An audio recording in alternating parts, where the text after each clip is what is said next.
नमस्कार। आज हम जानेंगे पंचायती राज्य के बारे में। संविधान का भाग 9 पढ़ेंगे क्योंकि एक व्यक्ति थे, उनको द्वारा कमेंट भी किया गया था कि हमें पंचायती राज पढ़ना है।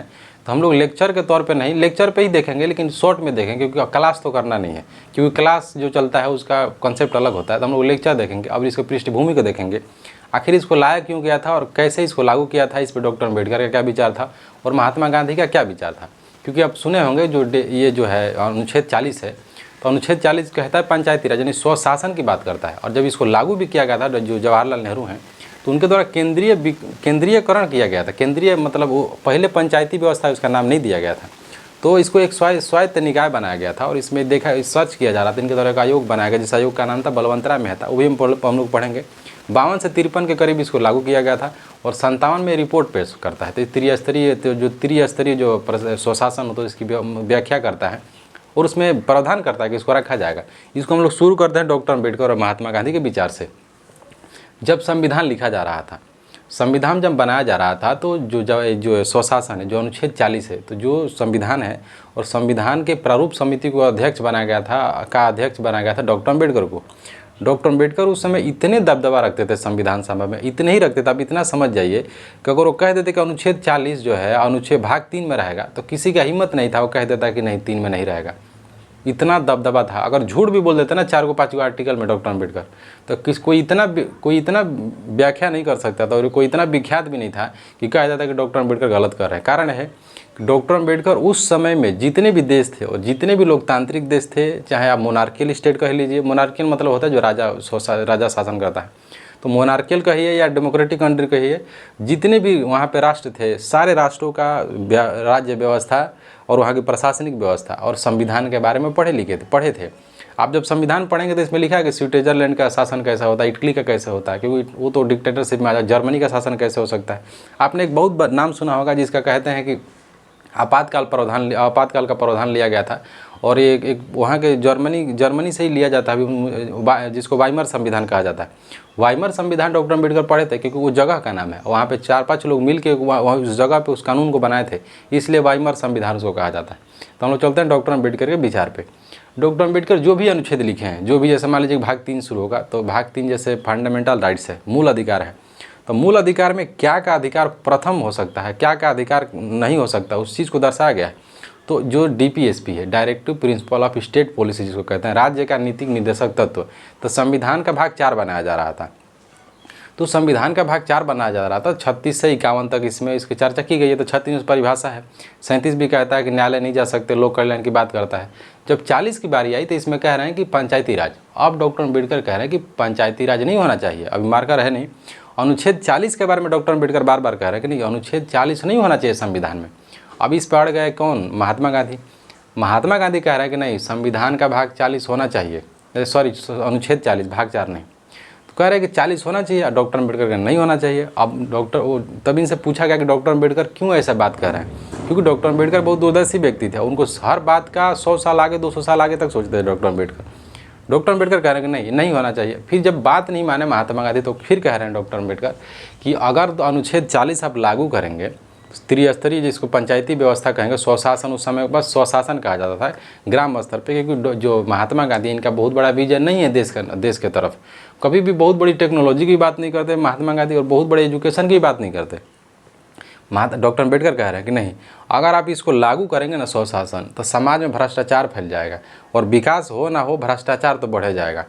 उस समय महात्मा गांधी जीत पड़े हुए हैं। आज उसका मूल्यांकन करिए ना, डॉक्टर अम्बेडकर जो बात कहे थे, गांव में जो नाली बनता है ना, नाली का एक व्यक्ति है, गाजीपुर साइड के पत्रकार है, नाम नहीं लेना है, वो व्यक्ति कह दिए बस इतना बात कि जो नाली बन रहा है ना वो गड़बड़ बन रहा है, रोड बन रहा है ना गड़बड़ बन रहा है। ऐसे पत्रकार हैं जिनकी हत्या हो गई, सिर्फ किस लिए कि वो बेचारा कह दिया कि आप गलत कर रहे हैं। एक यहीं उत्तर प्रदेश में एक थे व्यक्ति, पत्रकारें हैं, मुसलमान थे, सिर्फ उनका इतना गलती था कि ईटा गलत लग रहा था और ईटवा का जो खबर था वो दिखा दिए। बेचारे को कह रहे थे कि मन कर रहा है कि हम खुद ही सुसाइड करके मर जाएं, तो उनको प्रशासनिक सहायता दी गई। लेकिन आप सोचिए, ये लोकतंत्र बचा है लोकतंत्र। तो आप लोकतंत्र भले बात करेंगे, लोकतंत्र भारत में है नहीं, संवैधानिक रूप से भले है, वास्तविकता धरातल पे नहीं है। आप विधायक के सामने है मत जाके बोल देंगे कि विधायक जी हमारा गांव का रोड नहीं बना है, तो ये नहीं बना है। पंचायत में वेब सीरीज बना है, देख लीजिएगा क्या रुतबा रहता है विधायक का, नहीं हो पाया ना। हम लोग कॉलोनियल यानी जो हमारा जो औपनिवेशिक शासन से आज़ाद हुए, हमारे अंदर भर भी गया अंग्रेजों वाली सभ्यता, तो हम लोग सभ्य नहीं हुए, वो लोग भले सभ्य हो गए। तो डॉक्टर अम्बेडकर कह रहे हैं कि नहीं मत करो, आप करेंगे समाज में भ्रष्टाचार फैलेगा। माने नहीं महात्मा गांधी, लागू किया गया, लागू नहीं किया गया, उसको जब नहीं माने तो डीपीएसपी में रख दिया गया। आप कहेंगे कि डीपीएसपी में क्यों रखा गया? डीपीएसपी में इसीलिए रखा जा रहा है क्योंकि डीपीएसपी कह रहा है कि वो अनुच्छेद जो 36 से 51 तक हैं, वो देश की स्थिति और देश की आर्थिक व्यवस्था और सामाजिक व्यवस्था जब सुधर जाएगी तब इसको लागू किया जाएगा। क्यों किया जाएगा? क्योंकि जब हमारा देश आज़ाद हो रहा है तो हमारी आर्थिक व्यवस्था सही नहीं है, हम लोग गरीब हैं, कुछ भी नहीं है हमारे पास, खाने के लिए जो सेना लड़ रही है उसके पास अच्छा जूता नहीं है, अच्छा बंदूक नहीं है, तो सेना के पास कुछ नहीं है, वहाँ की जनता के पास कुछ नहीं है। अंग्रेज ऐसे जगह पे छोड़ के गए थे कि हमारे पास कुछ भी नहीं था। उस समय भी जवाहरलाल नेहरू का योगदान पढ़ेंगे तो कहेंगे कि बाप रे क्या काम करके गया है जवाहरलाल नेहरू। गाली देना आसान बात है, जवाहरलाल नेहरू बहुत दूरदर्शी नेता थे और समाजवादी नेता थे। हम लोग चलते हैं पॉलिटी पे, वो गड़बड़ हो जाएगा। तो सब हो गया, अब जब देश हो गया, संविधान लिखा गया और देश चलने लगा, तो जो जवाहरलाल नेहरू है, जवाहरलाल नेहरू जो है उनकी बातों को मानते थे महात्मा गांधी के।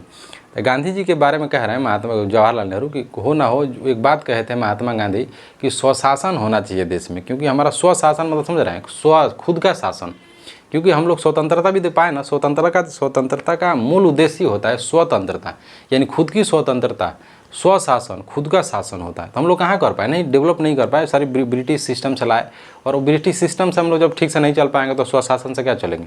तो इसमें हुआ है कि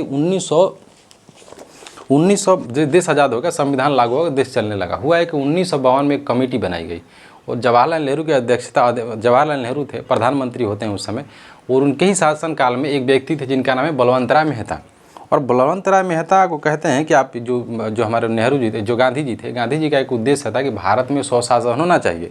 तो आप इसकी व्याख्या करिए और इसको कैसे लागू किया जा सकता है, कैसे नहीं किया जा सकता है, हो ना हो आप इसका मूल्यांकन करिए। क्योंकि कोई भी कमेटी बैठती है, मान लीजिए कि आज कोई भी चीज़, मान लीजिए कि आप कोई भी नया विषय बना लीजिए, जैसे शिक्षा हो गया, तो आप कहेंगे ना कि नया शिक्षा लागू करना चाहिए, तो अब सरकार क्या करेगी कि आयोग बनाती है, और उस आयोग में बहुत एजुकेटेड फॉरेन से पढ़े लिखे लोग, और जो सुप्रीम कोर्ट के जो मुख्य न्यायाधीश होते हैं उनको नियुक्त किया जाता है। और नियुक्त करने के बाद उस कमेटी बनाई जाती है 5 आदमी की, वो लोग 5 साल 6 साल 4 साल सर्वे करते हैं पूरा भारत में घूम के, फिर कोई चीज़ इम्प्लीमेंट किया जाता है। तो इतना कोई भी चीज़ इतना जल्दी इम्प्लीमेंट नहीं हो जाता। खैर अलग बात है कि नेताओं का नियत पे है, नेता चाहे तो कुछ भी कर सकता है। तो 1952 में एक कमेटी बनाई गई, 52 से 53 मान लीजिए, और अपना रिपोर्ट पेश करी 57 में। अब जब ये रिपोर्ट पेश करी तो इसमें लगभग 8-9 सुझाव दिए गए थे, जिसमें से हम लोग तीन ही जानते हैं। जो बलवंत राय मेहता है कह रहे हैं कि हाँ ये बात तो सही है, लेकिन हमारा शासन कैसे होगा, तो हम लोग 3 स्तर का प्रावधान करेंगे, त्रिस्तरीय व्यवस्था इसको लागू किया जाएगा, जो वर्तमान में चल रहा है। लेकिन जो बलवंत राय मेहता कह रहे थे वो अलग था। बलवंत राय मेहता देखिए क्या कह रहा है कि पंचायत स्तर पे, जैसे गांव है, पंचायत स्तर पे ग्राम पंचायत होना चाहिए, और ब्लॉक स्तर पे समिति होना चाहिए, ब्लॉक समिति होना चाहिए, और जिला स्तर पे जिला परिषद होना चाहिए। फिर कह रहा है कि इसको प्रत्यक्ष इलेक्शन यानी डायरेक्ट इलेक्शन करा जाए और इसमें व्यक्तियों को चुना जाए। एक तीसरी महत्वपूर्ण बात कहते हैं कि जो इसमें जिला अधिकारी हैं, जो डीएम साहब हैं, डीएम साहब इसके मुखिया होंगे, और डीएम साहब के अंदर में इसकी जांच की जाएगी। अन्य भी प्रावधान किया गया था, अब ज़्यादा पढ़ेंगे तो लेक्चर बड़ा हो जाएगा। और इसमें अभी पंचायती समिति को कार्यकाल को निकाय, जिला परिषद में सलाहकारी, समन्वयकारी और परिप्रेक्ष निकाय होना चाहिए। बहुत बातें कह रहे हैं। अब भविष्य में भी कह रहे हैं कि इसका रिजल्ट क्या हो सकता है, क्या नहीं हो सकता, उसको भी देखा जाए। फिर इसको हुआ है कि थोड़ा बहुत इस चीज़ को इम्प्लीमेंट किया गया, और 2 अक्टूबर 1859 में आपने पढ़ा होगा कि नागौर में इसको लागू किया गया था। फिर इसके बाद जो आंध्र प्रदेश है, आंध्र प्रदेश में भी इसको लागू किया गया था। और जो व्यवस्था है त्रिस्तरीय, तो बहुत से ऐसा जगह है, जैसे मान लीजिए कि बंगाल है, बंगाल में 4 स्तर में इसको लागू किया गया था। बहुत से ऐसा राज्य है जो इसको लागू नहीं किया, दिल्ली में नहीं है।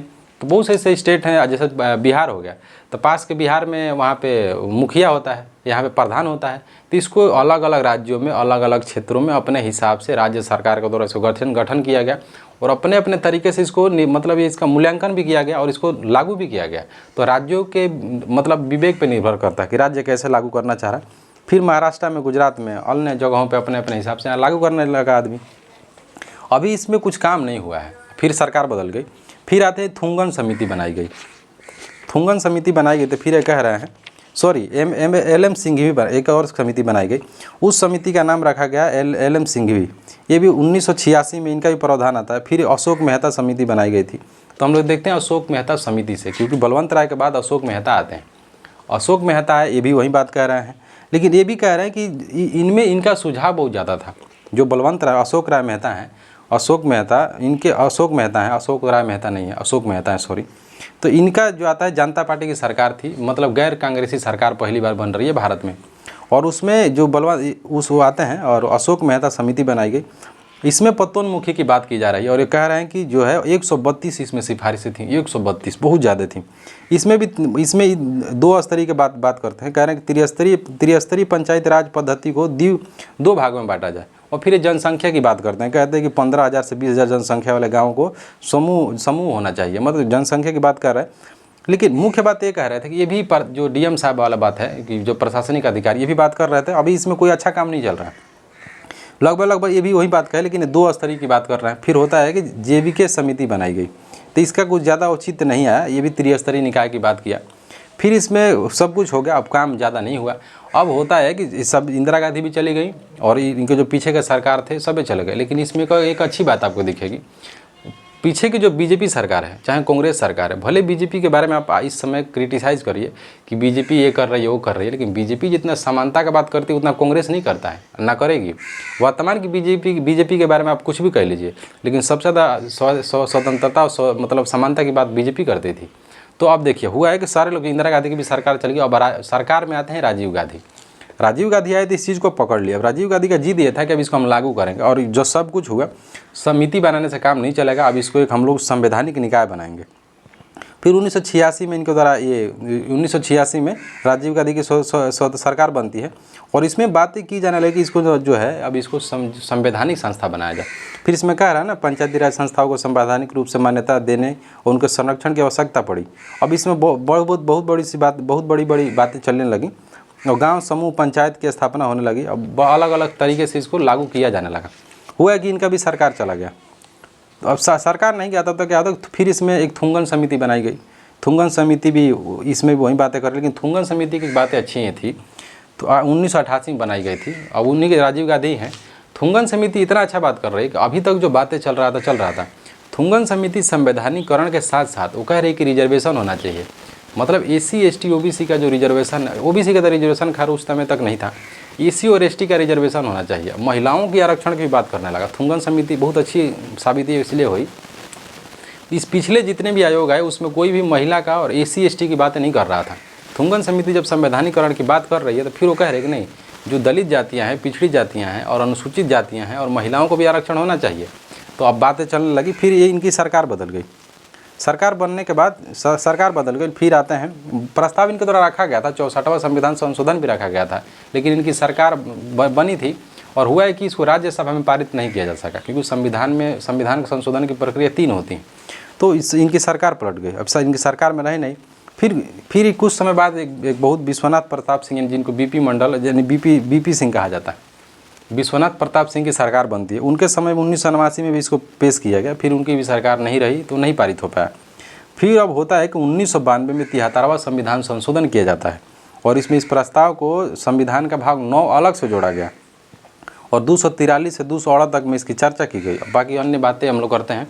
तो इसमें जोड़ा गया, 243 इसको जोड़ा गया था। इसमें अन्य प्रकार का प्रावधान रखा गया। इसमें 29 विषय बनाया गया। इसमें कहा गया कि प्रधान जो होंगे कौन कौन सा कार्य कर सकते हैं, कौन कौन सा कार्य नहीं कर सकते हैं। फिर इसमें वाणिज्य का अधिकार दिया गया। इसमें फिर सुझाव भी दिया गया था कि इनका आर्थिक व्यवस्था का आधार होना चाहिए, ये काम कैसे करेंगे, तो इनको पैसे का व्यवस्था, अर्थ की व्यवस्था की जाए। फिर इनको चुंगी की व्यवस्था की गई थी। संविधान में 8 ही भाग था, संविधान का भाग 9 भी जोड़ा गया। फिर संविधान का भाग 9 का क भी जोड़ा गया।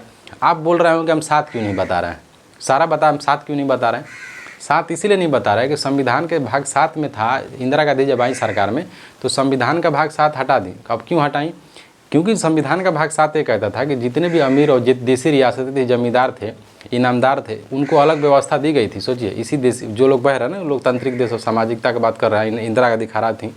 इंदिरा गांधी खराब एक स्तर से इसलिए भी थी, इंदिरा गांधी कह रहे थे कि संविधान का भाग 7 नहीं होना चाहिए, इसको हटाओ।